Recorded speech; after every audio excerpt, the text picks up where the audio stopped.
Hello everyone, आप सभी का आपके अपने चैनल सारास ट्यूटोरियल पे बहुत बहुत स्वागत है। आज मैं क्लास 10 के बच्चों के लिए हिंदी एमआईएल का सेकंड चैप्टर यानी कि वन मार्क में का क्वेश्चन आंसर लेकर के आई हूँ। इस लेसन का मैंने एक्सप्लेनेशन वीडियो लास्ट ईयर ही अपलोड किया था, उसका लिंक मैं आपको डिस्क्रिप्शन में दे दूँगी। वहाँ से आप लेसन को अच्छे से समझ लीजिए और कुछ भी डाउट होता है तो प्लीज़ कमेंट सेक्शन में कमेंट कीजिए।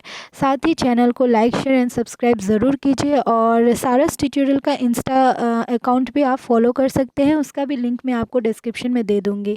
और साथ ही मैं इस ईयर के लिए न्यू ग्रुप ओपन करने जा रही हूँ, तो जो लोग भी इंटरेस्टेड है वो प्लीज़ कमेंट सेक्शन में कमेंट कीजिएगा। मैं व्हाट्सअप नंबर आप लोगों के साथ शेयर कर दूँगी, ठीक है। सो चलिए देखते हैं। यहाँ पे देखिए मैंने क्वेश्चन नंबर 1 नहीं दिया है जो कि चूज़ द करेक्ट आंसर है, ठीक है। मैंने डिस्क्रिप्टिव आंसर दिया है जो कि क्वेश्चन नंबर 2 से स्टार्ट है। सो क्वेश्चन नंबर 2 का पहला क्वेश्चन है, चलो अब कहती कि यह प्रश्न सीता जी की किस दशा का द्योतक है, ठीक है। तो चलो अब कहती कि यह प्रश्न सीता जी की आतुरता का द्योतक है। देन क्वेश्चन नंबर ख है, किस परिस्थिति में रामचंद्र की आंखों से आंसू बह निकले थे। तो वन मार्ग में चलते हुए अपनी पत्नी सीता की आतुरता को देखकर रामचंद्र जी की सुंदर आंखों से आंसू बहने लगते हैं, ठीक है। देन ग नंबर है, ग्राम वधु ने किन शब्दों में राजा रानी को भला बुरा कहा था। तो ग्राम वधु राजा रानी को भला बुरा कहते हुए कहती हैं कि रानी महाअज्ञानी और पत्थर से भी कठोर हृदय वाली है। राजा को भी अपने कर्तव्य और अकर्तव्य का ज्ञान नहीं रहा, जिन्होंने रानी की बातों में आकर इतना बड़ा अन्याय किया, ठीक है। देन आपका घ नंबर है क्वेश्चन है, वन मार्ग पर चलते हुए श्री रामचंद्र के मधुर रूप का वर्णन कीजिए, ठीक है।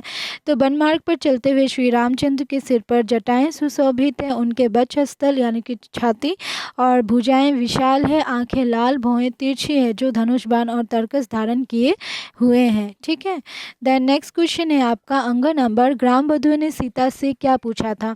तो ग्राम वधुओं ने सीता जी से पूछा था कि जिनके सिर पर जटाएं हैं, छाती चौड़ी और भुजाएं विशाल है, आंखें लाल और भौहें तिरछी है, जो धनुष बाण और तरकस के साथ वनमार्ग में चलते हुए अत्यंत सुंदर दिख रहे हैं तथा जो बार बार आदर पूर्वक तुम्हारी तरफ देखकर हमारा मन मोह रहे हैं, वो सावले से राजकुमार आपके कौन हैं, ठीक है।